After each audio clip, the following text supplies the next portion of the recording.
एक आदमी का रैंक नहीं दिख रहा था, कौन कौन से ऑफिसर, किसी का नेम प्लेट नहीं था। डीके बासु गाइडेंस बोल के कुछ था, ये डीके बासु में खुद ऑफिसर मैं जानता हूँ कि आप अरेस्ट, डिटेंशन, ये सब प्रोसीजर्स का तरीका होता है। इतनी अनप्रोफेशनल पुलिस मैं मतलब धरती पे नहीं सोच सकता कि भारत में आज भी ये सही में ये बिहार का वही तरह था, ये बिहार में कोविड घटना का बाद में यही पुलिस कर रही है ना। आपका एक जूनियर हूँ मैं, आपसे रिक्वेस्ट करता हूँ कम से कम बेसिक गाइडलाइंस सिखाइए। बड़े बड़े गया मैं पुलिस अकेडमी बनाने से होता जहाँ डीके बासु गाइडलाइंस नहीं फॉलो करते हैं। पूछे थे वहाँ मतलब प्रशांत जी ने पूछा था ये बात कि आपको प्लान क्या है, मेरा काउंटर करने का सोच रहे क्या, इतना छुपा छुपा के रखा है, बता ही नहीं रहे काम क्या होगा। मैं कैसे आपको बोलते आपका आधार में फोन बंद कर लिया, फोन छीन लिया, मुझे कुछ हम पूछ रहे बार बार तुरंत जब किशोर जी थे गाड़ी में हम पूछ रहे थे भैया आप कौन से रैंक के, क्या नाम है आपका? जी सर मैं यही सब, वो भी नहीं बता रहे। नमस्कार, हमारा नाम है समरीन और आपने देखना शुरू कर दिया है लाइव सिटीज। देखिए, आपको मालूम है कि जन सुराज के सूत्रधार प्रशांत किशोर की तबीयत बिगड़ गई है, जिसके बाद उन्हें आईसीयू में भी शिफ्ट किया था। और आपको बता दें कि अब से कुछ देर पहले जन सुराज ने बड़ी प्रेस कॉन्फ्रेंस बुलाई है और इस पीसी में बड़े बड़े खुलासे हुए हैं। देखिए, ये ऐसे खुलासे हैं जिन्हें सुनकर आप भी चौंक जाएंगे। क्या कुछ बता रहे हैं ये तमाम नेता, सबसे पहले आप इनको सुनिए। मीडिया के साथियों, आज के इस प्रेस मीट में आप सबका स्वागत है।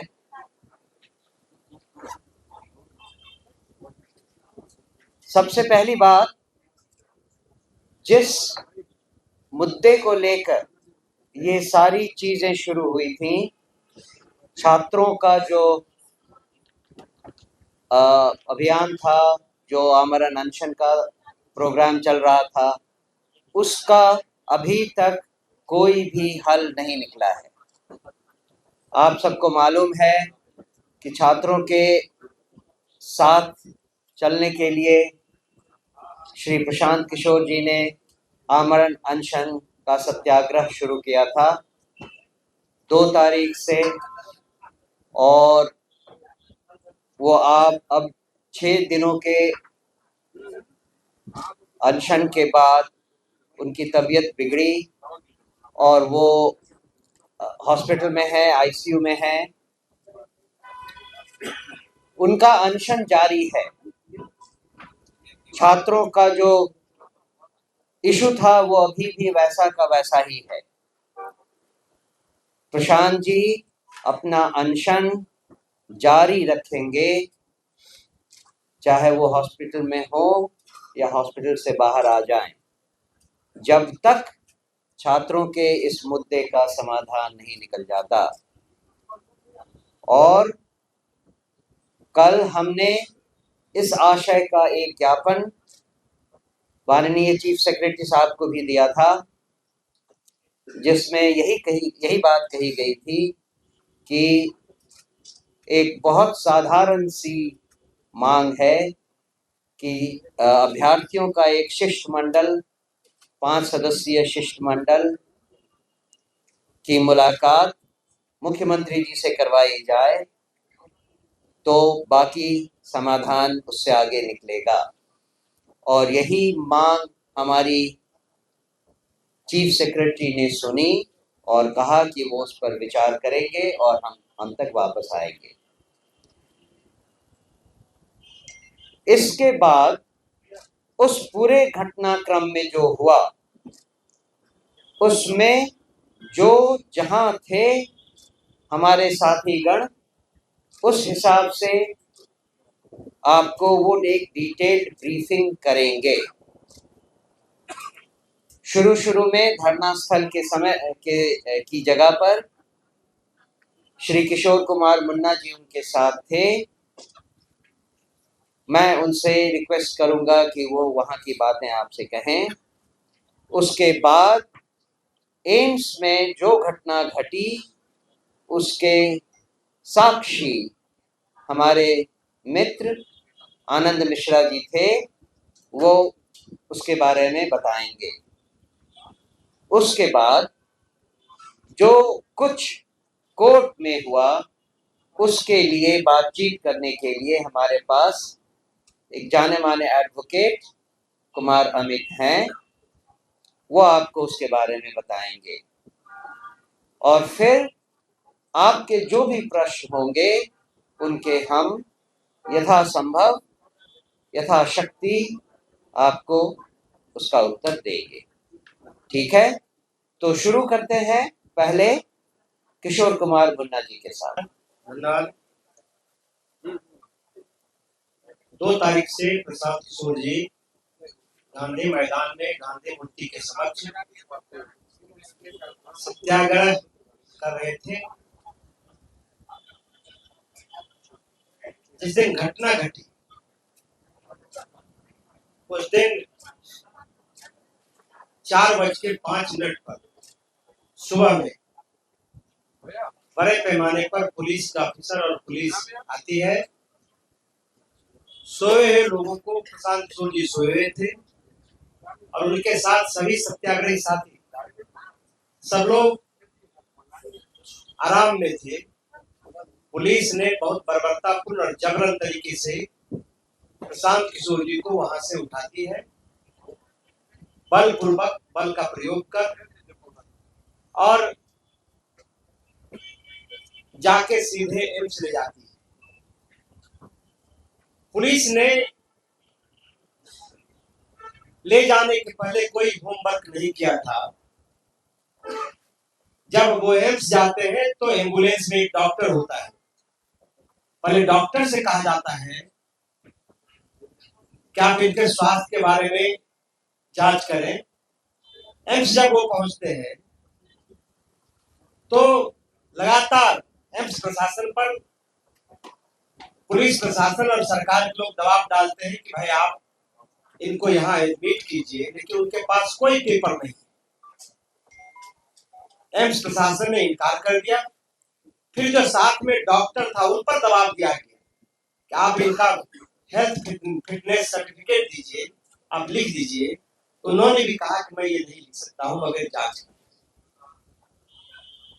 प्रशांत किशोर जी से कहा गया कि अब आपको यहाँ नहीं, यहाँ से पीएमसीएच या एनएमसीएच ले जाएंगे, लेकिन सरकार ने वहां से उनको फतवा लेके चला गया। मैं सिर्फ इतना कहता हूं, युवाओं के भविष्य बेचने के बाद भी सरकार और सरकार के प्रवक्ता बड़ी ढिठाई से अनर्गल और झूठे आरोप प्रशांत किशोर जी पर और जनसुराज पर लगा रही है, इस आंदोलन पर लगा रही है। सरकार को बताना चाहिए क्या पटना में अस्पताल की कमी हो गई? पीएमसीएच, आईजीएमएस, एनएमसीएच से बड़ा अस्पताल क्या फतवा में है? तो इस तरह से झूठ के बुनियाद पर किसी के चरित्र को और आंदोलन को बदनाम करना ये ढिठाई से भी ज्यादा है, और इसकी जितना निंदा की जाए ये कम होगा। जिस आंदोलन के बारे में जो छात्रों के भविष्य को बेचा गया है, करोड़ों 1000 करोड़ रुपया से ज्यादा का जो सौदा हुआ है, उस पर सरकार का जुबान नहीं खुलता है।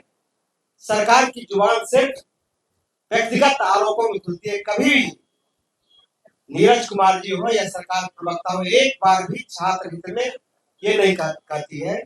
सिर्फ बरगलाने के लिए, आंदोलन को कमजोर करने के लिए, और प्रशांत किशोर जी से जो पूरे बिहार के लोग इस आंदोलन के माध्यम से जुड़े हैं, उसको खत्म करने के लिए एक साजिश रची गई। इससे पहले कि मैं माइक आनंद मिश्रा जी को दूं, बस एक चीज कहना है कि उस दिन जो पुलिस ने गांधी मूर्ति के जगह पे रेड किया था, कहना तो यही होगा, उसमें जो सीजर लिस्ट होना चाहिए, जो पुलिस को इशू करना चाहिए इमीडिएटली, वहां क्या था? कुछ गद्दे थे, कुछ कंबल थे, जो भी था, साउंड सिस्टम था, उन सब की लिस्ट पुलिस को इमीडिएटली बनाकर देना चाहिए था। आज 7 दिन हो गए, हमारे बार बार कहने के बावजूद वो सीजर लिस्ट पुलिस ने और प्रशासन ने अभी तक नहीं दिया है। अब उसमें वो क्या ऐड करेंगे, लिखेंगे गांजा था या अस्त्र शस्त्र थे, ये हमें लगता है कि कुछ जानबूझकर ऐसा षड्यंत्र रचने के लिए पुलिस और प्रशासन मिलकर सीजर लिस्ट अभी तक जारी नहीं किया गया है। आनंद Mishra ji. Thank you sir, सबके नमस्कार। ये उस दिन जब घटना हुई वहाँ पे गांधी मैदान से लेके जाया गया, तो मैं वहाँ पे सफर पे था। मुझे पता चला तो मैंने तब ये भी नहीं पता चला था कि लेके कहाँ जा रहे थे। मैक्सिमम है जिसको फोन से मुझे पता नहीं भैया कहाँ लेके गया, पुलिस में लेके गए, कहाँ लेके गए, हम लोग यहाँ देख रहे हैं वहाँ देख रहे हैं, किसी को नहीं पता था। तो किन्हीं कारणों से कैसे भी करके मैंने अपने तरीके से उसको पता लगाया कि वो एम्स की तरफ जा रहे हैं। मैं वहां से तुरंत निकला, एम्स पहुंचने के 15-20 मिनट में पीछे मैं भी वहां पहुंचा। जब पहुंचा तो पहले रोका गया, भाई कहाँ जा रहे हैं, क्यों जा रहे हैं? तो मैंने कहा भाई हॉस्पिटल जाने भी नहीं देंगे, क्या हो गया? तो नहीं सर हम तो आपको जानते हैं, तो इसलिए रोक रहे हैं क्योंकि पहचान गए हमको। तो मैंने कहा बिल्कुल हम मिल सकते हैं, आपने क्या किया, आपने किसी को खबर नहीं है कि आदमी गया कहाँ, आप हवा में उड़ा लेंगे, किडनैप कर लिया, क्या क्या किया उसका, मुझे पता होना चाहिए। तब तक एक हमारे डीआईजी साहब अंदर थे, वो आए, बोले हाँ आने दीजिए, उनको आने दीजिए। मैं अंदर पहुंचा, वहां पे जाके जब वहां देखता हूँ तो बहुत सारे ऑफिसर थे। ये एक बहुत इंपॉर्टेंट बात आप सबको बता रहा हूँ, ये डीजीपी साहब से रिक्वेस्ट करूंगा इस बात का सही ध्यान दें। एक आदमी का रैंक नहीं दिख रहा था, कौन कौन से ऑफिसर, किसी का नेम प्लेट नहीं था। डीके बासु गाइडलाइंस बोल के कुछ है था, ये डीके बासु, मैं खुद ऑफिसर रहा हूँ, मैं जानता हूँ कि आप अरेस्ट, डिटेंशन, ये सब जो प्रोसीजर्स का तरीका होता है। इतनी अनप्रोफेशनल पुलिस, मैं मतलब धरती पे नहीं सोच सकता हूँ कि भारत में आज भी ये सही में, ये बिहार का मुझे कहा था, ये बिहार में ठोक एक कट्टा कपाल में यही पुलिस का रहेगी। इतनी अनप्रोफेशनल, रैंक क्या है, नाम क्या है, कौन है, किसी को नहीं पता। ये तो बैंड ऑफ कौन है, हमको क्या पता, कोई बहरूपिया हो, कोई गुंडे हो, ये सच में पुलिस थी या नहीं, एक बंदे का नहीं दिख रहा था। आधे से ज्यादा ने क्या नहीं पहना था, बिहार पुलिस की है कि नहीं पता नहीं, आप है कौन? तो वहां मैं सबसे पूछ रहा हूँ भैया कौन है, क्या है, हाँ बताया जाएगा। वहां पे आते हैं, रूम में बैठा था, आके कहते हैं आपको मेडिकल टेस्ट करना होगा। प्रशांत जी पूछ रहे हैं किस केस में लाए हैं, बताया जाए। अरे ये प्रशांत जी कहते हैं कि भैया आप हमको पहले बताइए कि हमको लाए क्यों है, आप कौन सी केस में लाए हैं, कोई पुराना केस है, नया केस, केस का नंबर बताइए, आप हमारे चार्जेस बताइए, कहाँ लेके जाएंगे यहाँ से ये बताइए, मुझे इन्फॉर्म तो करिए किसी को कि भाई हम कहाँ पे हैं। हमको फोन नहीं करने दिया, भैया फोन मत करिए सर, फोन ऑफ रखिए। आप हमारे कम्युनिकेशन को बंद कर देते हैं। मैं फिर बोला ठीक है, बाहर मुझे बोले प्रशांत जी के काम करिए, आप चलिए बाहर थोड़ा संभाल लीजिए, मीडिया के भी बंधु होंगे उनको बता दीजिए कि हम सेफ है, लोग में घबराहट ना है किसी तरह का। ये आदमी लगातार सोच रहा है कि किसी तरह का विशृंखला नहीं होनी चाहिए, पीस मेंटेन रहना चाहिए। आप आनंद जी बाहर जी और सबको बताइए सब ठीक है, सब कोई घबराने की बात नहीं। He was trying to make things peaceful और पुलिस उसको और उस पे डाले जा रही है कि हम निकल रहे हैं, सर थोड़ा बैठ जाइए सर, बोल क्यों डिटेन कर रहे हो? नहीं सर आप थोड़ा रुकिए, कोई सीनियर अधिकारी आ जाए, मुझे पता है पुलिस का तरीका है रोकने का, मैं अब उसको धकेल के तो जा नहीं सकता। मैं उससे पूछ रहा हूँ अच्छा आप कौन है, सर बता देंगे सर, आप थोड़ा सा बैठ जाइए। ये सोचिए, ऐसे डीजीपी सर से मैं रिक्वेस्ट करता हूँ, है ना, आपका एक जूनियर हूँ मैं, आपसे रिक्वेस्ट करता हूँ कम से कम बेसिक गाइडलाइंस सिखाइए। ये बड़े बड़े गया मैं पुलिस अकेडमी बनाने से नहीं होता जहाँ डीके बासु गाइडलाइंस नहीं फॉलो करते हैं, और इतने बड़े हाई प्रोफाइल जिसमें आप प्रशांत किशोर जैसे व्यक्तित्व को आप डिटेन कर रहे हैं, अरेस्ट कर रहे हैं, साथ में खुल के बड़े बड़े ऑफिसर आके बड़े बड़े होंगे, चौड़े होकर 44 आदमी को डिटेन किया। पहले इसमें देखिए किसने डिटेन किया, जरा आप निकालिए। तो ऐसी परिस्थिति बन गई थी एम्स में, जहां पे ये जो एम्स से निकलने के बाद आपने देखा होगा काफी लोगों ने रोकने की कोशिश की, खोज रहे गाड़ी गाड़ी ना पे ठोक रहे, किस गाड़ी में भैया कहाँ है कहाँ है। अरे यार आप लोग ये कैसा पुलिसिंग है, जहां आपके पास मुंह है, जुबान है, आप बोल सकते हैं ना, आप बताते नहीं, छुपा के क्या प्लानिंग करते हैं, काउंटर करेंगे। पूछे थे वहां पे, मतलब प्रशांत जी ने पूछा था ये बात कि आप लोग प्लान क्या करें, मेरा काउंटर करने का सोच रहे हैं क्या, कि इतना छुपा छुपा के रखा है, बता ही नहीं रहे कहाँ पे क्या होगा। मैं कैसे आपको बोलते आपका आधार कार्ड दीजिए, जब आदमी उस देश का कौन आदमी जो पॉकेट में आधार कार्ड नहीं घूमता है, आप मेरे को चप्पल नहीं पहनने दिए। वहां से जब गया प्रशांत जी ने चप्पल नहीं पहना, किशोर जी ने अपना चप्पल उनको दिया, वहां पे वो चप्पल तक उनको पहनने नहीं दिया, बोलते आप आधार कार्ड दीजिए। मैं कहाँ से दे, आप फोन से, मतलब फोन भी तो मेरा पता नहीं कहाँ है, आपने फोन भी कहाँ लेने दिया मुझे। तो ये किस तरह का अरेस्ट प्रोसीजर से, किस तरह का डिटेंशन। सर ने कहा रेड, ये तो हमने, मैं तो मिलिटेंट्स की कैंप अटैक्स करता था, है ना, प्रॉपर कैंप अटैक होता था जब फायरिंग और रॉकेट लॉन्चर चलते थे, वो भी ऐसे नहीं करता था भाई। वहां भी पकड़ लिया तो उसके जूते पहनने देता था, बताइए कागज वागज कहाँ है, मेरे पेपर्स कहाँ है। और यहाँ पे इस धड़ल्ले से किस बिहार में रहे। और उसके बाद जब हम लोग निकलने का हुए तो यही था, प्रशांत ने मुझे लगातार बोले थे कि आनंद आप इनको शांत रखिएगा, मैं उधर जाता हूँ, आप बोलेंगे मानेंगे लड़के, आप बताइएगा, किसी तरह का कोई अशांति ना करे। हम लोग कोऑपरेट करते हैं, ये जो जानना चाहते हैं जहां ले जाना चाहेंगे। कहा उनको उधर चढ़ा दिया, हमको अलग कर दिया, हमको भी एक स्कॉर्पियो को घुसा दिया कि चलो आप भी अंदर चलो। मुन्ना जी को साथ में घुसा दिया, डीआईजी थे उनको भी साथ में डाल दिया। हमने बोला भैया हम मदद करेंगे आपकी, हम नीचे रहेंगे तो मदद करेंगे, हम इस क्राउड को संभालेंगे। नहीं नहीं सर आप प्लीज यही रहिए, यही बैठिए। ये चीज करके फिर प्रशांत जी को अलग, हम लोग को अलग। हम लोग को भी जब निकाला, हमें भी नहीं पता हम कहां जा रहे हैं। फोन बंद कर दिया, फोन छीन लिया, उसे कुछ हम पूछ रहे बार बार, जो लड़के जब किशोर जी थे गाड़ी में, हम पूछ रहे थे भैया आप कौन से रैंक के हैं, क्या नाम है आपका? जी सर, सर मैं यही से हूँ सर। वो भी नहीं बता रहा है। तो उसका थोड़ा सा अब है तो आईपीएस थे, हम भी हुई तो ठीक से समझाए उसको, ठीक है बात की बात किए तो तुम्हें पता मैं तुम्हारे ऊपर इसके लिए हम कंटेम्प्ट डाल देंगे कोर्ट में कि जिस आदमी ने हमको डिटेन किया उसने अपना आइडेंटिटी बताने से इनकार कर दिया, तुम कौन हो? तब वो बताना शुरू किया कि हम सब इंस्पेक्टर। तो 3 सब इंस्पेक्टर हमारे गाड़ी में बैठे थे, हमें नहीं पता था कहाँ लेके जा रहा हूँ। सर बता देंगे। कैसे बता दोगे यार, मेरे घर वाले परेशान होंगे, आप क्या किडनैप कर रहे हो हमको? ये तो इलीगल डिटेंशन है ना। इस चीजों पे बात होनी चाहिए, ट्रेनिंग होनी चाहिए। This is a pure illegal detention, जहां आप अपने जिसको अक्यूज को बताते नहीं है किस केस में लाते हैं, ये बताते नहीं है कहां लेके जाते हैं, आप उसके घर वालों को नहीं इन्फॉर्म करते हैं कि वो कहां। उसके बाद आप पूरा तांडव मचा के यहाँ पे रखे हो और कहते हैं कि हम लोगों ने लॉ एंड ऑर्डर क्रिएट किया। लॉ एंड ऑर्डर तो पुलिस क्रिएट कर रही है by creating so much suspense around the whole incident। तो ऐसे एक सिचुएशन में एम्स का पूरा वो जो माजरा था इतने गंदे और गलत तरीके से हैंडल किया गया। वहां पे आप कह रहे हैं आधार कार्ड दीजिए, अब उनके पास आधार कार्ड नहीं, तो एम्स के बंदे बोल रहे हैं कि सर आधार कार्ड नहीं है तो हम आपको कैसे करें, हमें तो रजिस्टर करना पड़ेगा। बोले हमको वो कहां से दिया था, मोबाइल फोन मेरा पता नहीं, मेरा मोबाइल फोन किसके पास है, कहां पे। आप लोग जिस तरह से मुझे ये ऐसा रगड़ के लाए हैं, पूरी तरह से घसीट के, चप्पल तक नहीं आपने पहना दिया, और आप हमसे कह रहे हैं हम आपको कोऑपरेट नहीं कर रहे हैं। और कितना हम कोऑपरेशन करें? तो ये रही मोटा मोटी ये जो बातें रही, this has been the approach of police. ये चीज को प्लीज हाईलाइट करिए। Bihar police has failed in observing the DK Basu guidelines by the pronounced by the Supreme Court of India, और इस पे इनको जवाब देना पड़ेगा।